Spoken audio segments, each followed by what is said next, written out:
Good evening, everybody, and welcome to this week's Australian Sailing Club Conference webinar series. My name is Alistair Murray and I'm the Vice President of Australian Sailing. It's a real pleasure to think of you all out there in Clubland tuning in for tonight's webinar.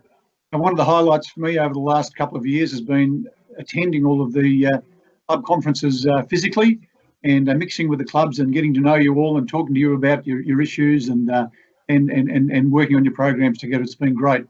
Unfortunately, 2020 is a different kettle of fish. We're not able to do that and we miss that. And we look forward one day to returning to that personal and face-to-face contact where we can even have beer together afterwards. But this is the best we can do this year, and the club seminar series has been going really well, and tonight is the next in the series. This year's set webinars are taking place on Thursday evenings all the way through winter. They give the presenters the opportunity to provide a live presentation followed by Q&A. So if you have any questions throughout tonight's presentation, please ask away and don't forget to include your name and club when you ask that question. Recordings of these webinars will be made available online to refer back to for those unable to make the scheduled time. Tonight's presentation is from Olivia Neiman and Adam Griswood, who work for Australian Sailing as Club Services Officers in Victoria. They've been working together for 5 years, initially as instructors at the boat shed while studying at university before progressing to their current roles. Adam has been involved in the sport his whole life, growing up sailing. He's even sailed with me on my boat, Good Sailor, and later instructing on the wonderful Western Port Bay at Summers Yacht Club. Adam has been in his current role for 4 years, managing an incredible team of instructors at the boat shed. It is the largest Discover Sailing Centre in the country and Australian Sailing's training centre in Victoria on Albert Park Lake. Olivia also grew up sailing on Western Port, but over the other side of Cowes, before progressing to instructing at the boat shed herself. Since completing her double degree in sports management and exercise science a year ago, Olivia joined the Victorian team to manage Discover Sailing Centres as well as instructor, coach and official training in the state. Tonight you've tuned into what should be a terrific seminar. I know that Adam and Olivia put a lot of work into this. The topic is growing your volunteers and training programs, how to attract, develop and retain instructors, coaches and officials. So it should be a terrific webinar. Good luck, enjoy it, and don't forget to ask lots of interesting questions. And welcome Adam and Olivia. Thank you.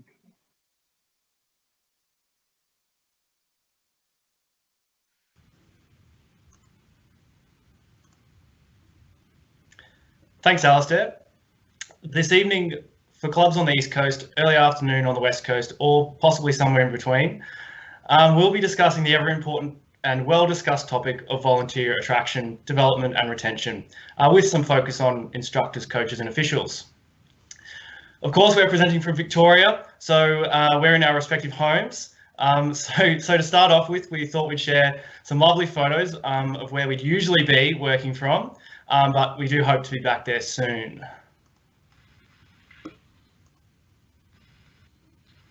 When our colleague asked us to present on this topic, we considered a few different options.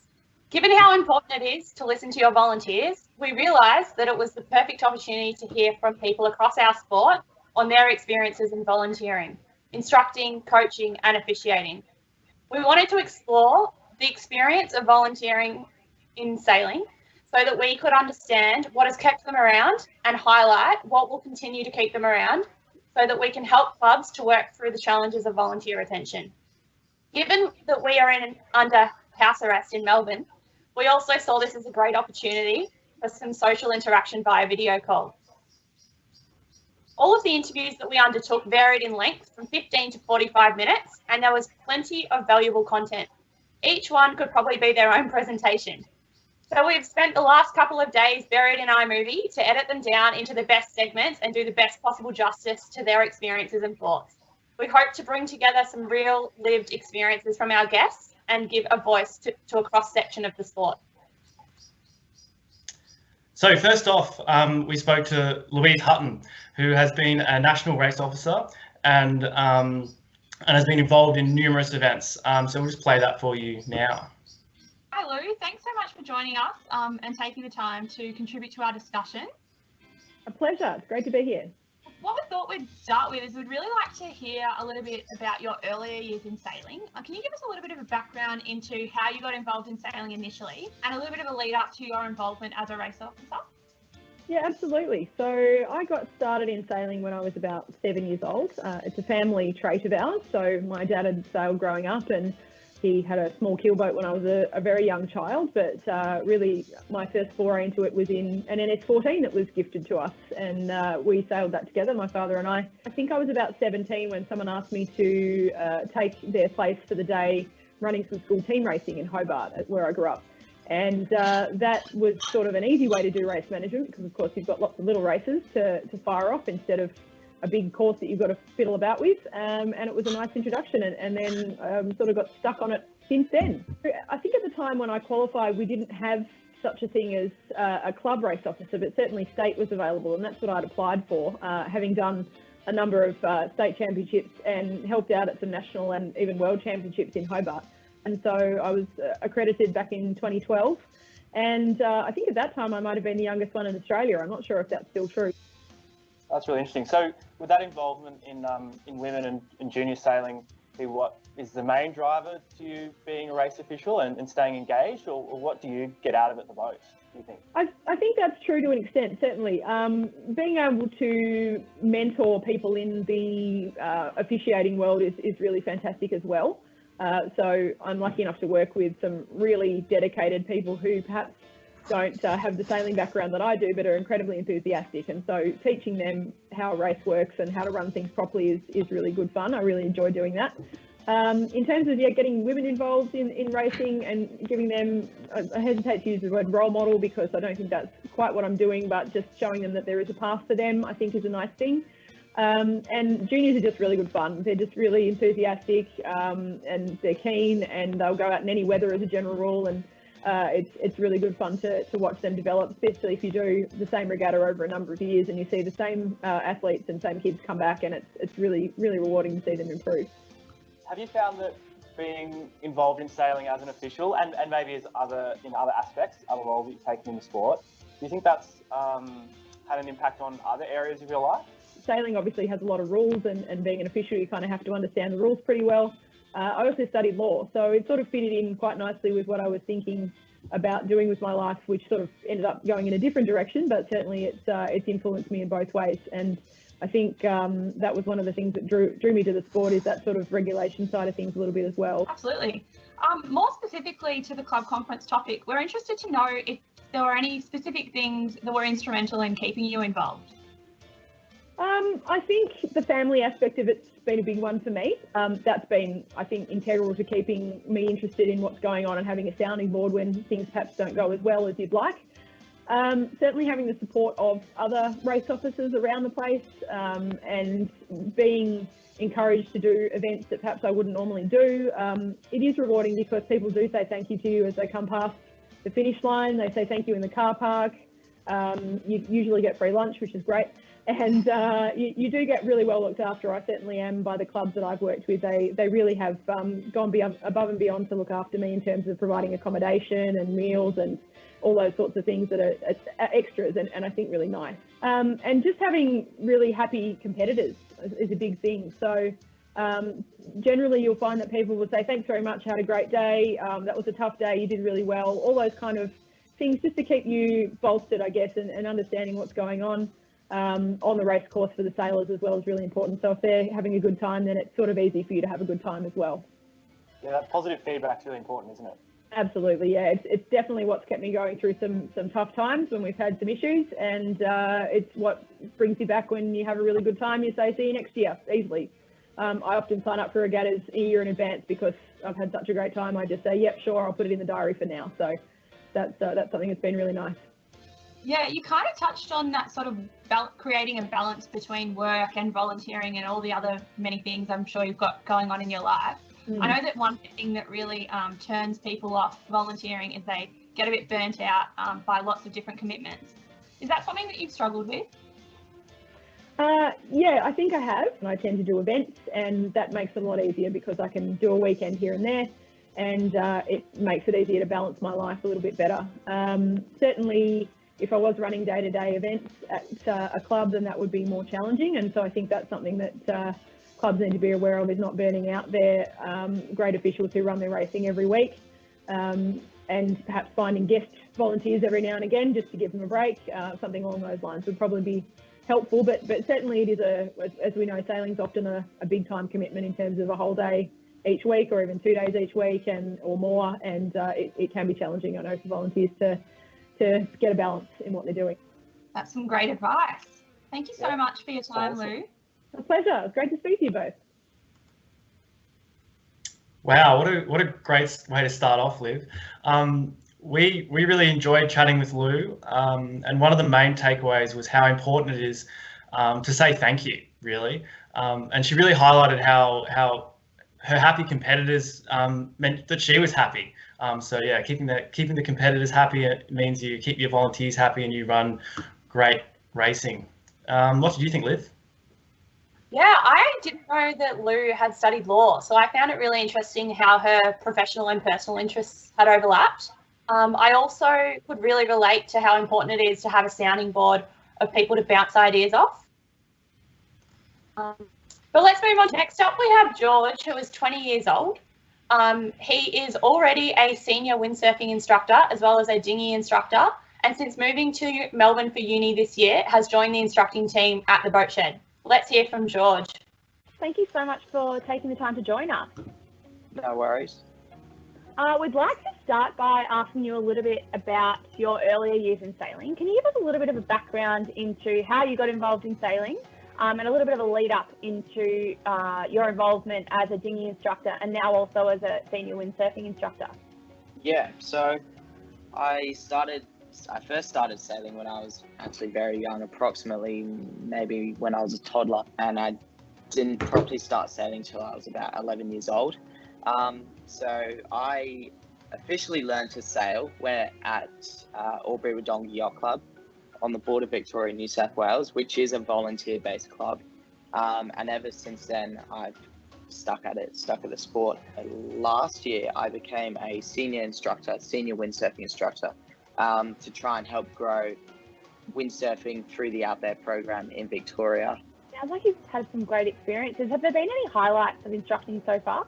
Yeah, it's that sort of intrinsic value that you get out of it. Let's take tack as one, for example. You know, nothing about sailing, and they just see them grow from start to finish as they progress through the three tackers, tackers 1, 2, and 3, and just see their progression in their skills and their confidence. Couldn't agree more. You've obviously got a drive to stay engaged. What appealed to you about instructing in the first place, and then also taking those later steps? And what did you hope to get out of it? I found that I also realized it improved, the ability, my confidence in speaking in front of a lot of people. It's just enhanced those skills, those interpersonal skills. Yeah, absolutely. I found that my communication skills and interpersonal skills became so much more adaptable because you're dealing with so many different people, and all of a sudden you're learning to speak to parents and participants of different demographics as well. You learn whilst you're teaching. It actually improves. I found that it's improved my skills. It's instilled concepts into my brain. I found it to actually be beneficial to my own sailing. Yeah, I couldn't agree more, George. I think you get a different perspective of wind shifts and, where the wind shifts are coming from and what you need to do to respond. And you get a better feel for the boat speed of how the boat speed changes as, you get those wind shifts and stuff. Yeah, it's that sort of intrinsic value again, that it's just rewarding. Yeah. Absolutely. Yeah. That intrinsic satisfaction of watching someone grow and watching someone learn and be able to develop some skills is definitely what keeps a lot of instructors in the game. Is that what you think will keep you instructing into the next few years, or is there anything that will be quite influential in keeping you engaged in instructing? I think I'm at the age now where I need to earn an income. As a uni student, I need a bit of a part-time job. I think for the little fuds, if they can, provide some sort of remuneration, it doesn't have to be paid money.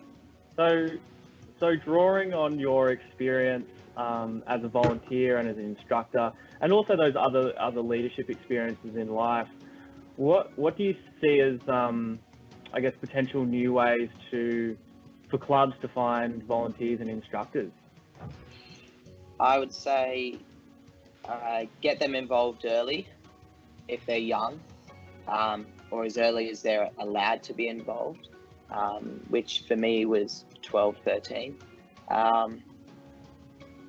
Provide them more liberation if they're a trainee or an assistant. Get them involved more, because if they're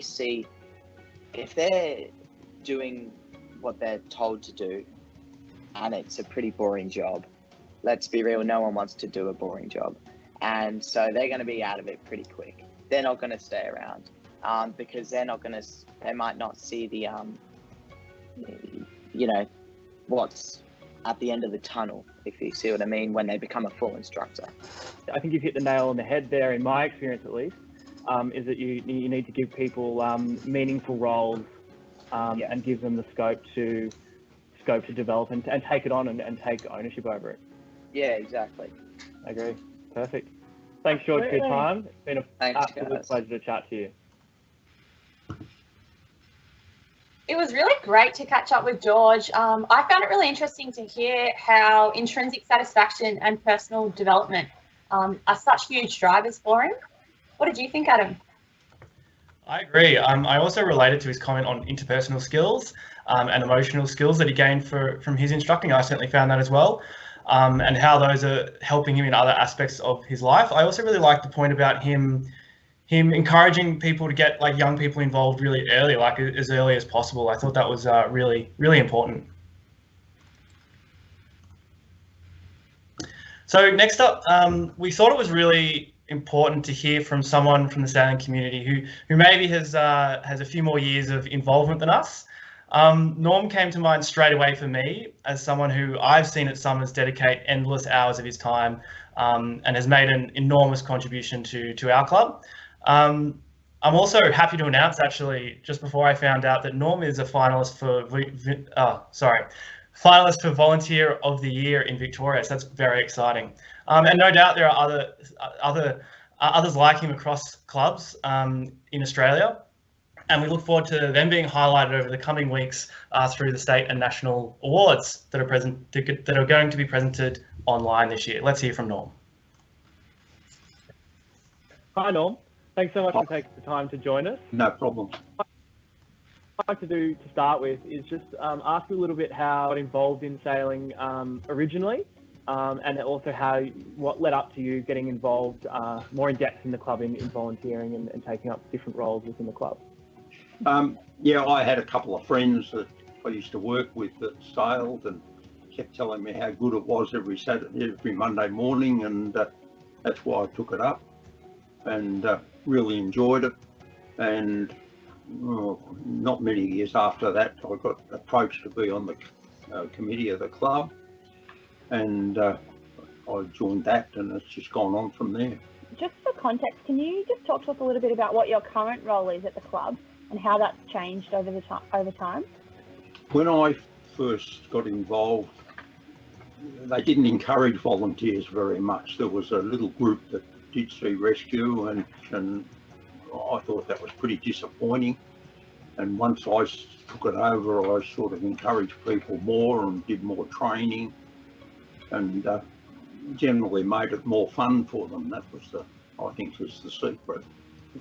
So I guess going back to your experience as a volunteer, firstly, what do you think is the main thing that you've gotten out of being involved as a volunteer? Just the more friends you make, and satisfaction of helping. I believe everyone should help and do their bit. I used to work for myself and didn't mix with people very much until I got involved with the yacht club, and I just know so many people now that I didn't know before. As I said to Olivia, you meet people at other clubs, and which you never would get the chance otherwise. Yeah, it's really that sense of community, isn't it? That's right. What's attracted me to it, and the fact that you're learning stuff all the time. You teach yourself, or someone else teaches you, and it's just you feel involved. Yeah. Yeah, Yeah. that recognition is a common theme, I think. It's really important that the flag officers do their little bit to come. I mean, all they got to do is walk past the boat shed and say, thanks for coming, guys, and have a little chat, and the guys feel a lot better for it. They really do. Yeah, perfect. Well, thanks for joining us, Norm. I hope it's been a little bit of help to you.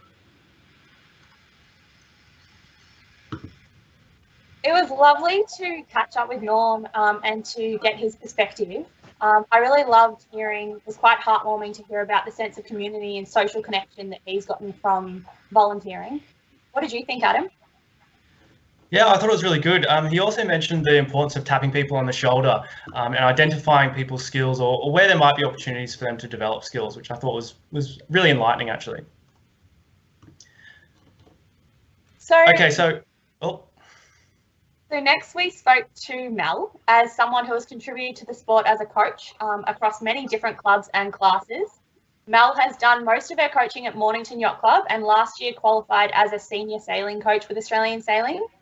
We were also really interested to hear from Mel about how her coaching has influenced her in becoming a secondary PE teacher. Let's hear from Mel. Hi Mel, thanks so much for taking the time to join us. No worries. Hello. We'd like to start by just getting a little bit of a background to your earlier years of sailing and the lead up to your current involvement as a senior sailing coach. Yeah, so I got into sailing through both my parents were sailors at Sandringham Yacht Club. Got into it through them, and then they kind of helped me continue my sailing journey as a junior and as a youth. As a youth and more as an adult as well, you know, life changes and you need some work, and coaching just seemed to be a really nice fit. Certainly as a young person, I was like, well, I actually have a skill, but was also starting to get a bit of an interest in teaching and what educating others is like. And those two things meshed together well into instructing and coaching, and just found a bit of a home at Mornington, which kind of worked out really well because one of the guys that was helping to lead the Mornington program, Chris Jackson, has a huge knowledge in coaching and is a past state coach. The opportunity to work at times under his supervision whilst I was at uni, I think was really beneficial. It sounds like you had a few people that sort of took you under their wing. Can you talk to us a little bit about how important it was to have those people that sort of stood there as a mentor? And also, do you feel as though you've sort of got a few people up and coming that you're starting to then be in that mentor role for? Yeah, absolutely.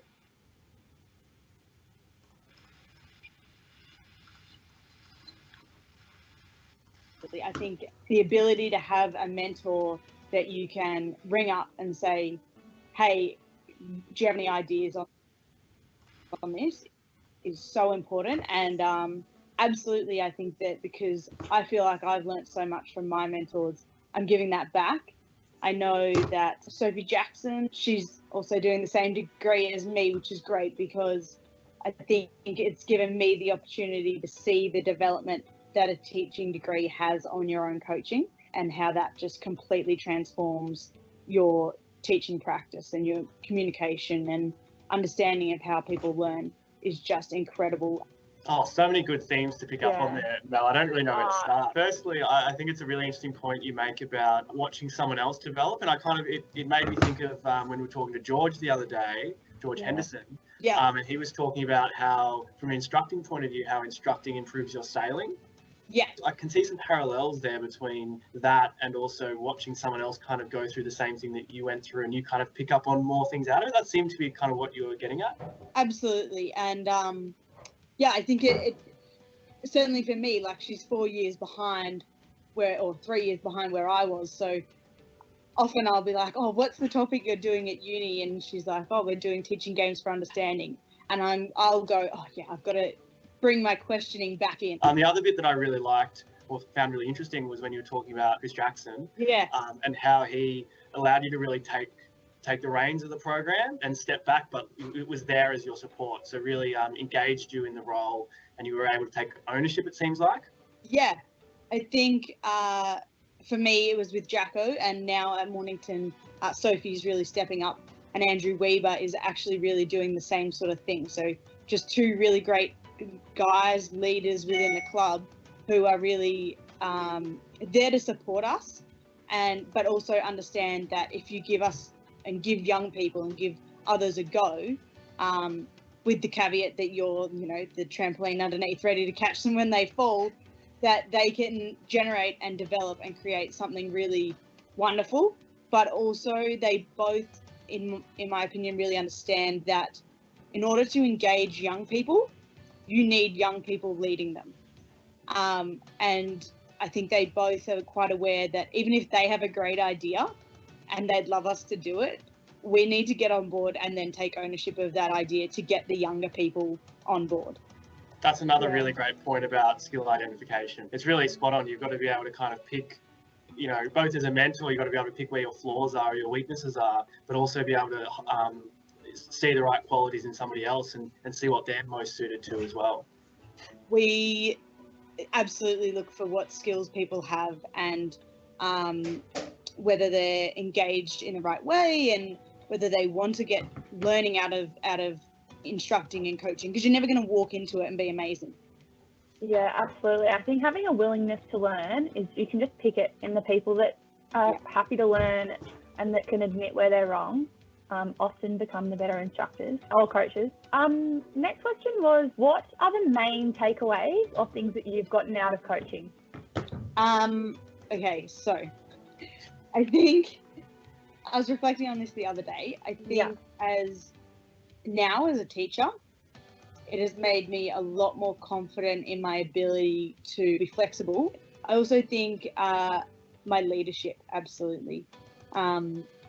Growing as a coach and then becoming a mentor to others and leading a program at a yacht club, I'm a lot more comfortable in my ability to lead people and ensure that a task gets done, but to understand too that everyone has their own strengths and you don't have to always have all the strengths for the whole team.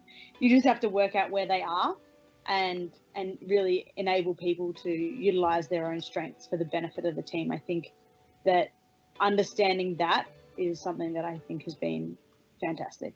I think we've covered everything. So thanks very much for your time, Mel. That's okay. No worries.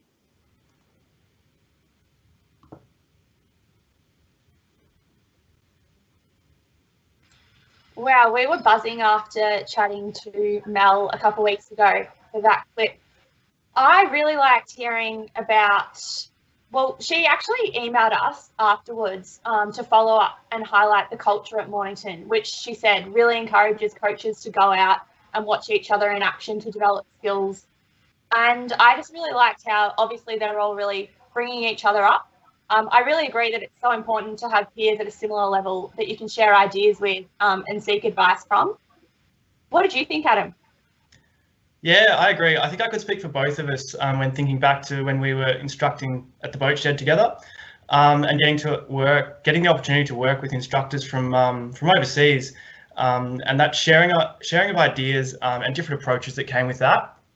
I also more recently, I think having peers around you is important, and I've found that with working in the big office alongside both you, Liv, and Chris Jones, who were at similar stages of their careers. So to finish off, we thought it would be worthwhile to hear from someone maybe with a slightly different perspective, but still related. So Ben O'Brien is the manager for workforce and product development at Sport and Recreation Victoria. So both his current role and previous roles has seen him work extensively with both volunteer-run and staff-run organisations and clubs. So clearly Ben has a wealth of experience in this area. So let's see what he has to say. Hi Ben, thanks so much for taking the time to join us and to contribute to our discussion about growing volunteers and training programs. No worries, Olivia and Adam, pleasure to be here. Just to get us started, can you give us a little bit of a background into your current role at Sport and Recreation Victoria? Yep, sure. So I'm the manager of the workforce and products team at Sport and Rec Victoria. We have an infrastructure side, facilities side, which consists of community recreation team, and then we've got our state facilities and major projects team, which deal with the big stuff. And then you've got participation in sector development, which is the part that I work in. So essentially, those guys build it and we fill it. So that's the plan. Sometimes it comes off, sometimes it doesn't. Thanks for that background on your role at the moment. How can leadership in clubs really build that culture that supports their volunteers, the ones delivering programs?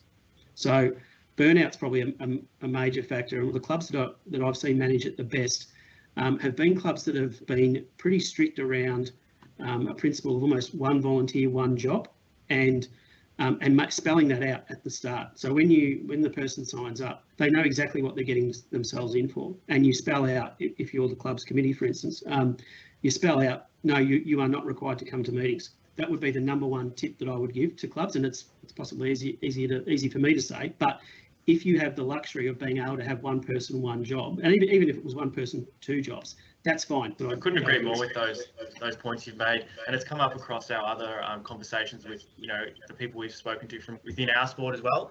Yep. There was definitely common themes around making sure you're giving recognition and also laying out clear position descriptions, if you like, for what Absolutely. that role actually entails. And I think certainly, like you're talking about position descriptions, that goes hand in hand with all governance and the way your meetings are run, the way your committees are structured. You might have your list of roles at the club. More often than not, you'll see it, and the list of roles at the club it'll just be committee, and you might have 6, 7, 8, 9 people on the committee, and each of them will have a portfolio, and that's pretty much where it starts and ends.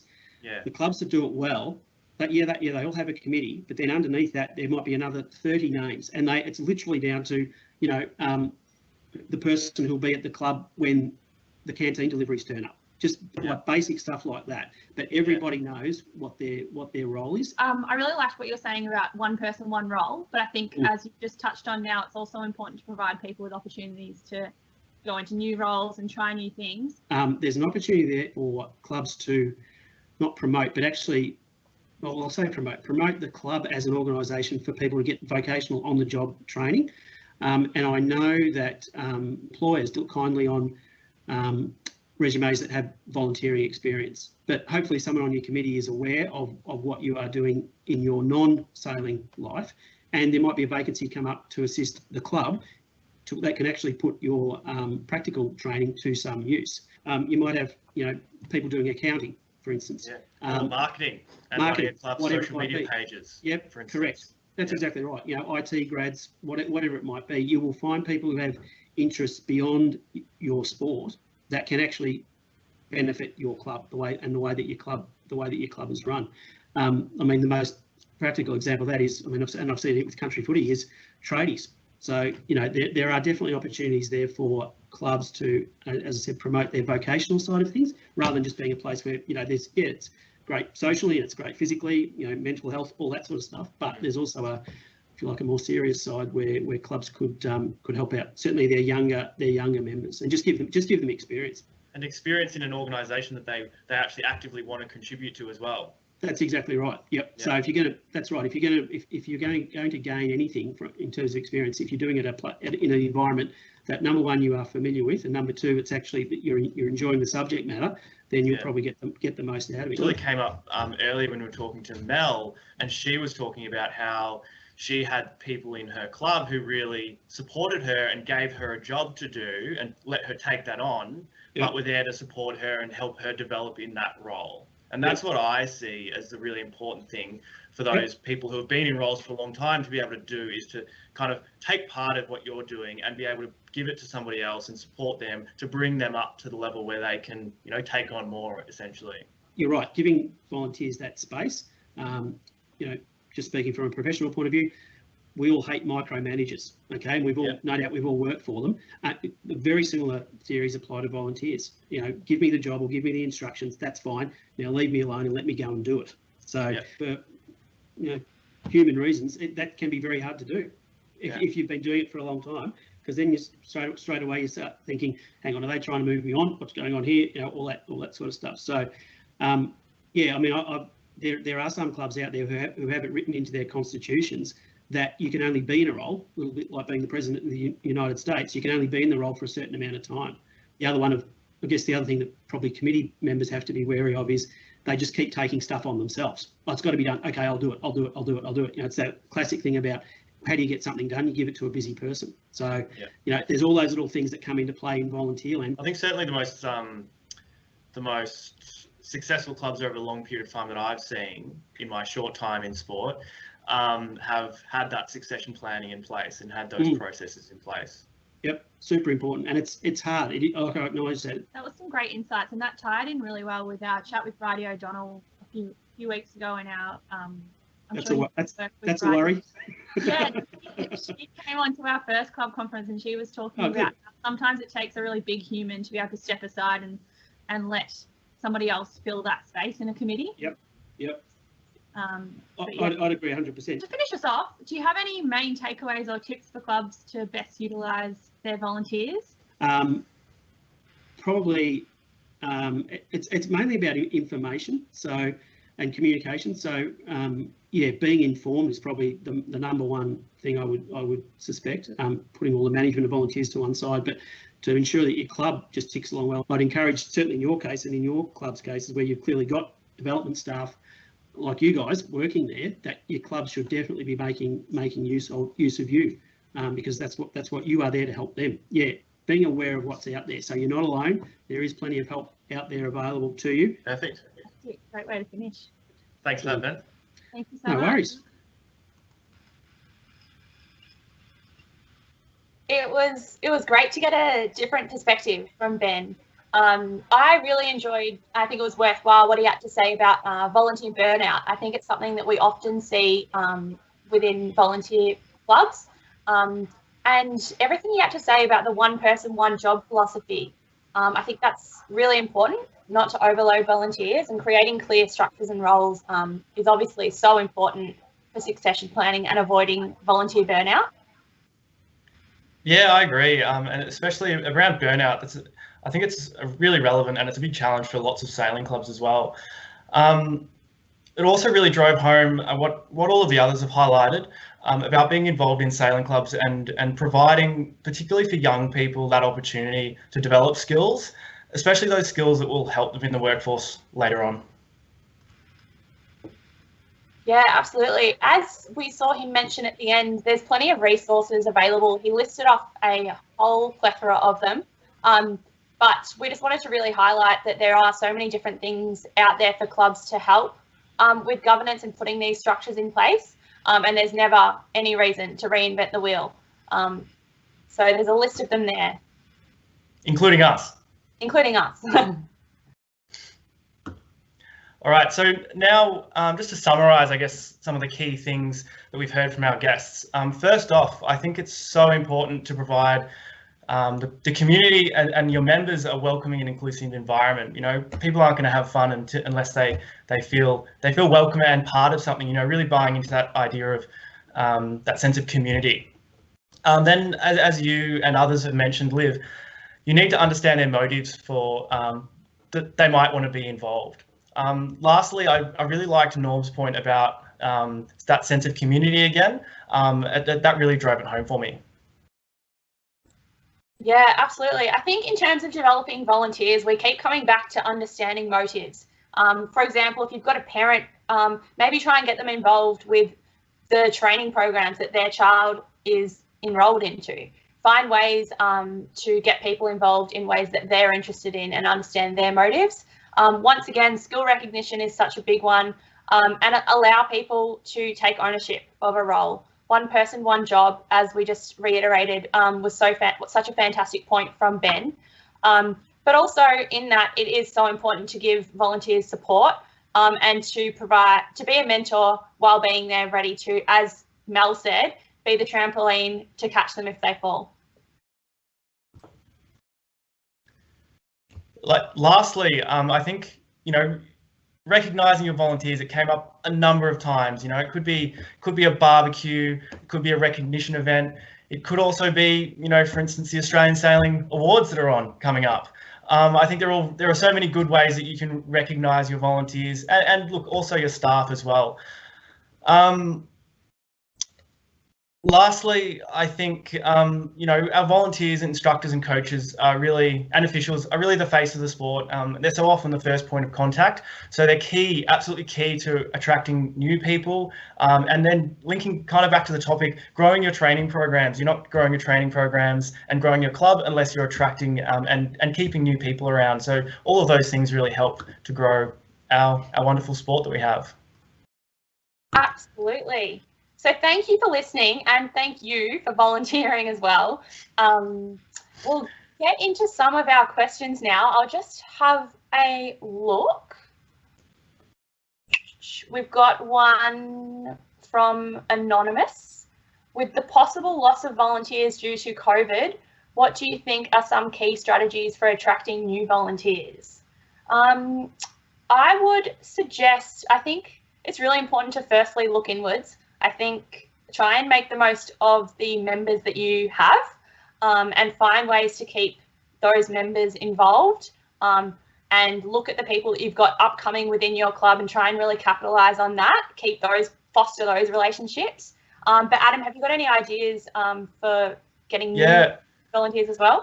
Bring that boat shed perspective in, something I and some of my instructors are working on and putting the plans in place for is creating, videos to demonstrate that you are like a COVID safe environment. So, explain to your volunteers that you have at the moment, put it up on your social media, the exact steps that you're taking to ensure the safety of your volunteers. I've noticed, for example, on social media, Hunters Hill Sailing Club, they've done a great job of constantly posting content about, how to keep each other safe and how to, ensure that we can all keep sailing, essentially.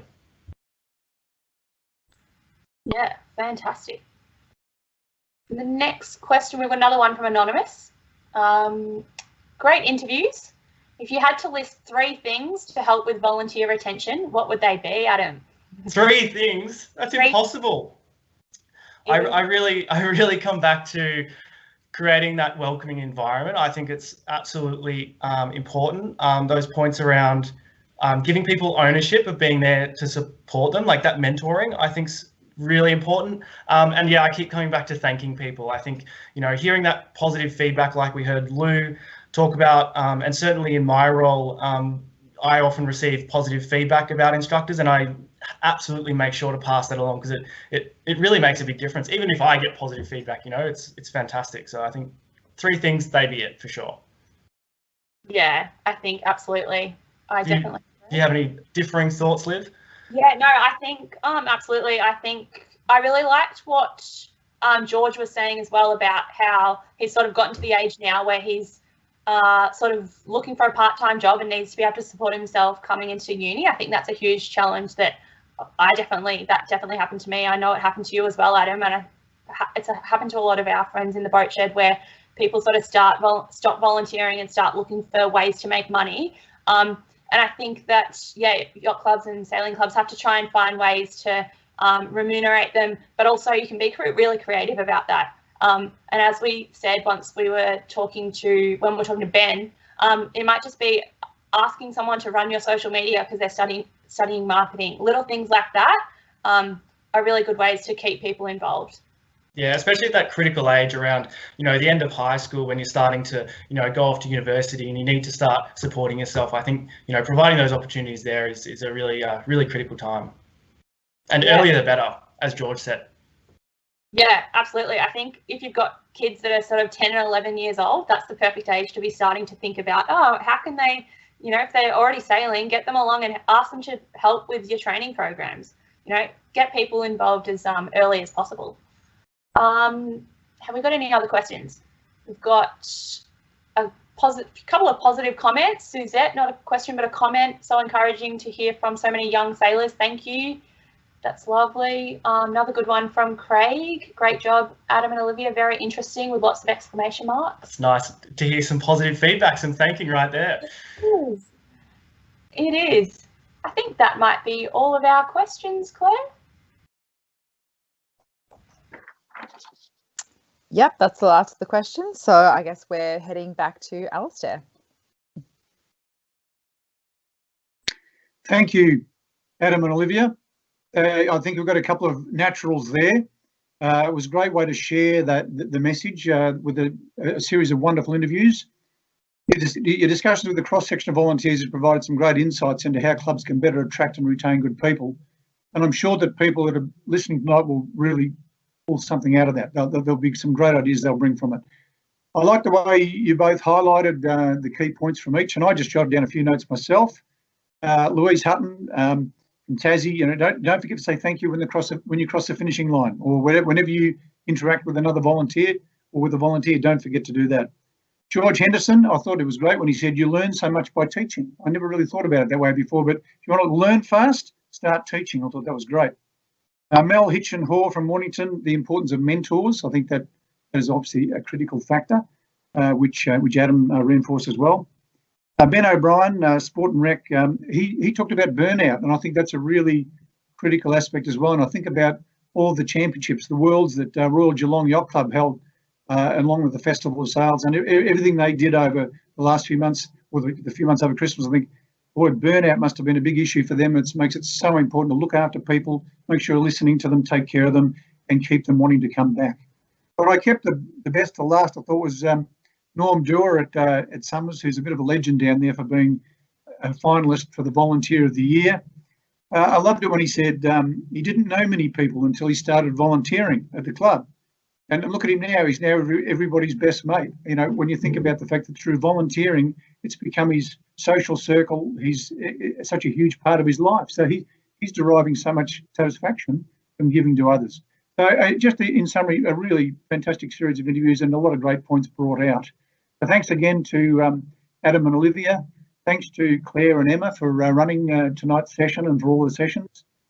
Join us next week as Glenn Stanaway presents a session on crew culture and attitudes towards safety, which is a particularly important topic for keelboat owners, but for all sailors. And that's it for tonight. Thanks again. We'll see you next week, and keep our fingers crossed that those COVID numbers keep coming down. Thanks and good night. Bye.